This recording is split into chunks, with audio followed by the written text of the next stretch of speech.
Imagine this. You wake up and are diagnosed with a chronic illness. Health is no longer promised. Imagine this. A loved one has been in a tragic accident. Relationships are no longer promised. Imagine this.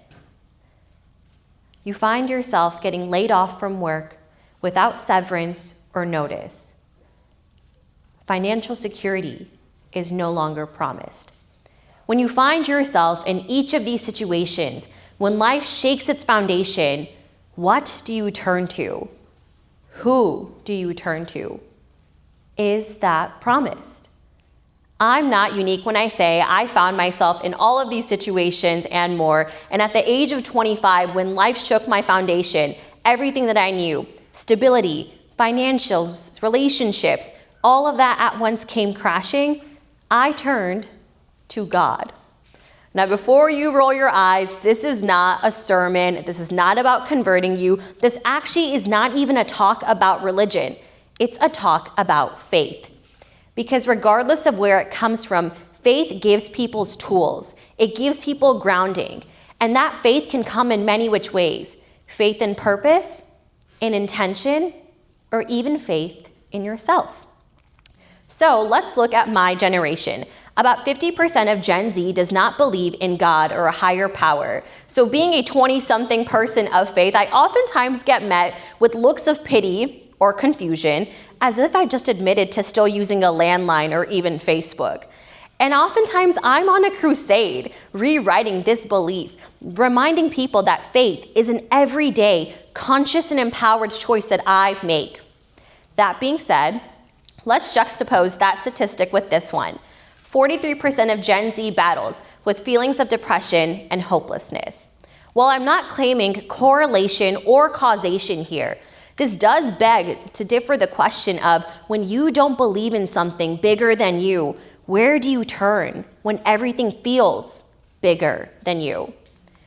According to the National Institute of Mental Health, the top 3 things people battling with depression and hopelessness turn to are substance abuse, thinks drugs or alcohol, excessive escapism, we've all binged on Netflix and doom scrolled on TikTok, and social withdrawal and isolation. And yet still, 73% of Gen Z says they feel alone. We're in a hyper-connected world, yet feeling so seemingly disconnected. Why?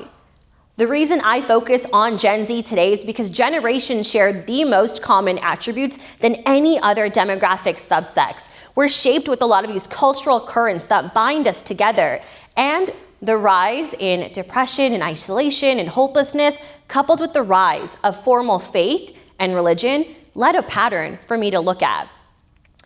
So this leads me to 3 principles that I pull from my own faith, Islam, and how they're all universally human, starting with my first concept of dua, which in Arabic defines as calling or summoning. This essentially is an act of petitionary prayer, which is very similar to what you find in Christianity or Judaism, also similar to bhakti in Hinduism or chanting in Buddhism. It's essentially a personal and direct conversation with God or a higher power in asking for support, well-being, anything big or small.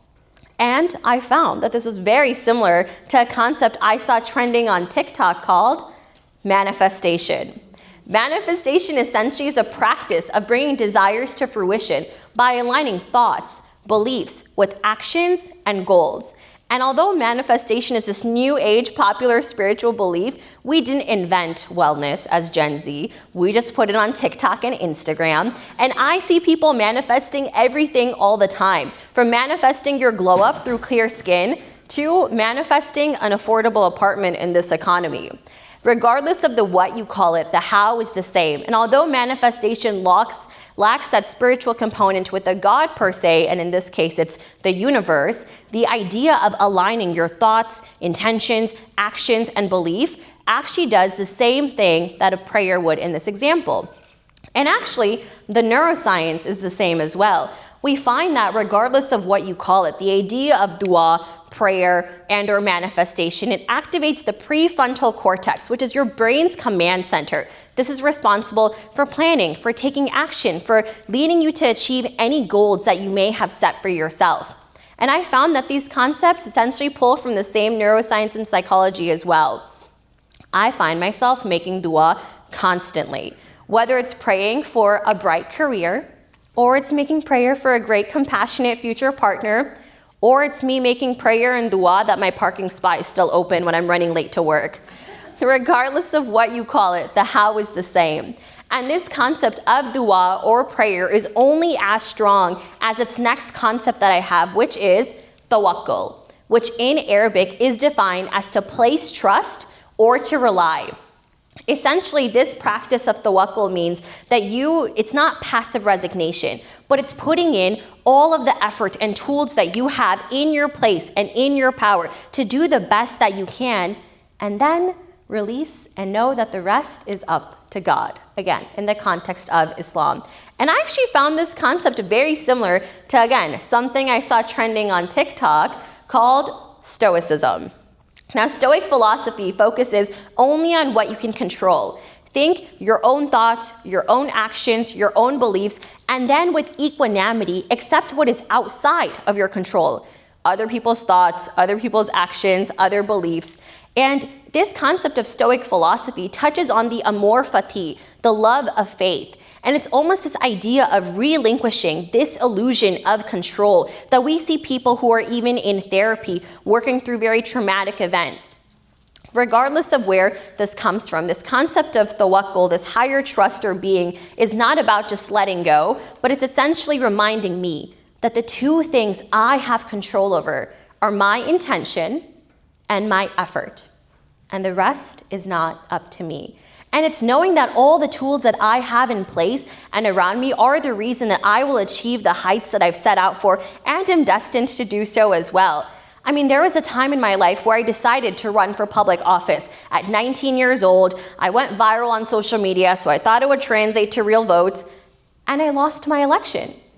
And I had compromised that experience with my freshman year of undergrad and developed these deep friendships that I found myself relying on, which when those collapsed overnight as well, the only thing I had to turn to at that point was trust. Trust that there is a wisdom far greater and beyond something I could ever understand, and that trust is what got me through that point in my life. And that trust, that tawakkul, this Stoic philosophy, truly changed my life.